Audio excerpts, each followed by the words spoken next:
In response to the FBI search at Mar-a-Lago, some Trump supporters have also increased calls for a civil war.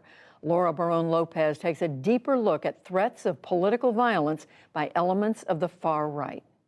Those dangerous threats are being fueled by conspiracy theories, as well as the mistrust of the FBI and Justice Department that has been promoted by many Republican politicians. To explain the rising extremism on the right, we're joined by Barbara Walter, professor at University of California at San Diego and author of the book, How Civil Wars Start. Barbara, thanks for joining us. Thank you for having me. I want to ask you about the Mar-a-Lago search prompted a lot of Trump supporters to call for civil war. How does this fit into the growing pattern of extremism on the right? So for those of us who study violent extremism here in the United States, this is not a surprise at all. If you had been on the chat room starting in 2008, you would have seen an increasing narrative that talked about shifting to a more violent strategy if more conventional methods of maintaining power, and by that I mean white power here in this country, didn't work. And so what we're seeing is sort of that narrative moving into the mainstream. And yesterday, a gunman breached an FBI office in Cincinnati, Ohio, before being killed by authorities.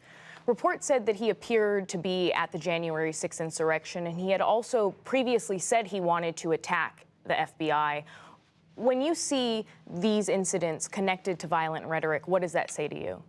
Yeah, so we know that violent extremism here in the United States has increased consistently since 2008, and it continues to increase quite dramatically. We know that much of the violence is being perpetrated by far-right groups, and we know the profile of those far-right groups. About 65% of them are white supremacist groups, about 29% of them are anti-federal government groups, and there's overlap there. But the anti-federal government groups are groups that think that the federal government is illegitimate.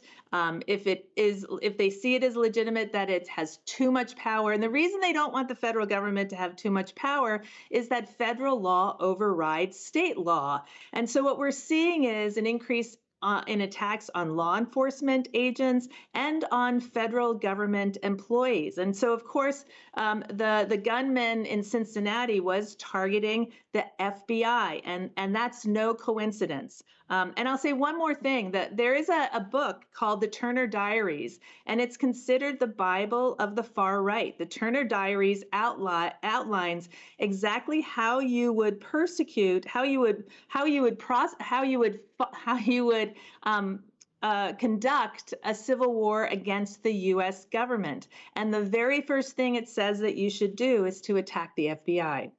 Speaking of distrust of institutions, House Minority Leader Kevin McCarthy has said that if Republicans take control of the House, they will investigate Attorney General Merrick Garland. And a number of other Republicans have said that the FBI should be simply destroyed. What signal does that send to the Republican base? Well, that signals to them that these organizations are illegitimate, that are somehow corrupted, that don't deserve to exist. And when you get to the point where you begin to believe that, then your trust in democracy and your belief that democracy should continue to exist evaporates. So this is exactly a strategy that a would-be autocrat or a strongman would want to pursue. Mm-hmm. And then also, in response to this FBI search, there are some who are arguing that prosecuting former President Trump will absolutely result in a civil war and therefore a breakdown of democracy.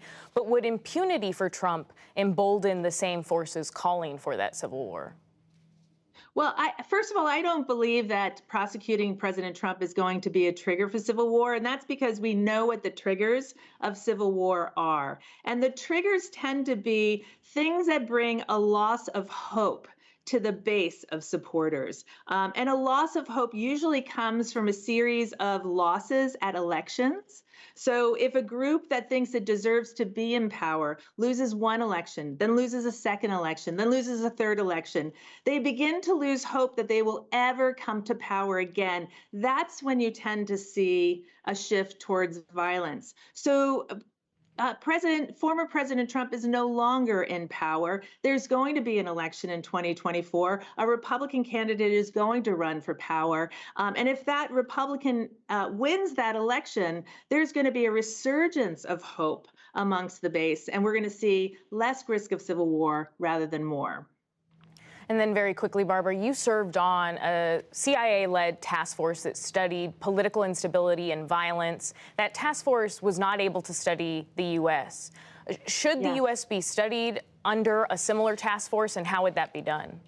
Yeah. Well, first of all, I should be clear that the CIA should absolutely never study the United States. It is an agency designed to gather intelligence on countries outside the United States. We do not want the CIA looking at American citizens. That is essentially what the FBI does. The Federal Bureau of Investigation is an agency that's designed to gather intelligence about threats to American citizens from within the United States. It's designed to enforce federal law. So we have an agency that already is in place to do that, and in fact can do a very, very good job at that. It used to be that the peak of militias, of violent extremist groups and militias in the United States was in 1996. And after the Oklahoma City bombing, the FBI was very effective in infiltrating far-right groups and essentially disbanding them. Barbara Walter, thank you. My pleasure.